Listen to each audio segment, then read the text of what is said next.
શાહીબાગમાં મોડી રાત સુધી ચાલતી લારીઓ બંધ કરાવવા ગયેલા પીએસઆઈ દારૂ પીધેલી હાલતમાં હોવાનો સ્થાનિકોએ આક્ષેપ કર્યો હતો,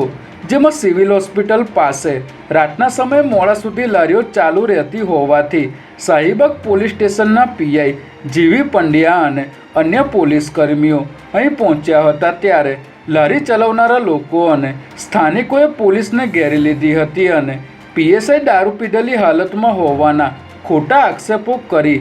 1 કિલોમીટર સુધી પીછો કરી પોલીસને રોકીને લોકોને ભેગા કર્યા હતા ત્યારે આ વાત અફવા હોવાથી પોલીસની કામગીરીમાં અડચણરૂપ થવા બદલ લારીવાળા સામે ગુનો નોંધવામાં આવ્યો છે।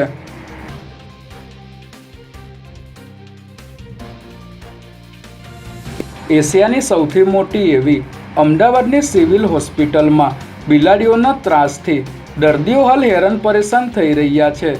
આ હોસ્પિટલમાં હજારો દર્દીઓ ગંભીર રોગની સારવાર લઈ રહ્યા હોય છે ત્યારે આ બિલાડીઓ વોર્ડની બહાર ફેંકાયેલો મેડિકલ વેસ્ટ અને ગંદકી લઈને આવતી હોવાની અને દર્દીઓની ખાવા પીવાની વસ્તુઓ પણ ઉપાડી જતી હોવાની ફરિયાદો ઉઠી છે ત્યારે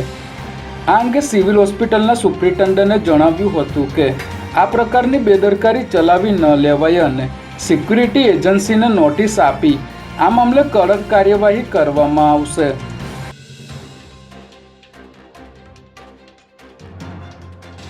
આજે કેન્દ્ર સરકાર દ્વારા સ્વચ્છતા સર્વેક્ષણ 2024 એવોર્ડની જાહેરાત કરવામાં આવી છે, જેમાં 10 લાખથી ઉપરની વસ્તી ધરાવતા સૌથી સ્વચ્છ શહેરોમાં ગુજરાતના અમદાવાદે બાજી મારી છે, જ્યારે સોલિડ વેસ્ટ મેનેજમેન્ટની શ્રેણીમાં સુરતની પસંદગી કરવામાં આવી છે। વર્ષ 2015માં અમદાવાદનો નંબર 15મો હતો, જ્યારે આ વર્ષે અમદાવાદ પ્રથમ નંબરે આવી ગયું છે ત્યારે આજે દિલ્હીમાં રાષ્ટ્રપતિ ભવન ખાતે યોજાયેલા સ્વચ્છતા સર્વેક્ષણ 2024ના એવોર્ડ સમારંભમાં રાષ્ટ્રપતિ દ્રૌપદી મુર્મુએ પુરસ્કારો એનાયત કર્યા હતા।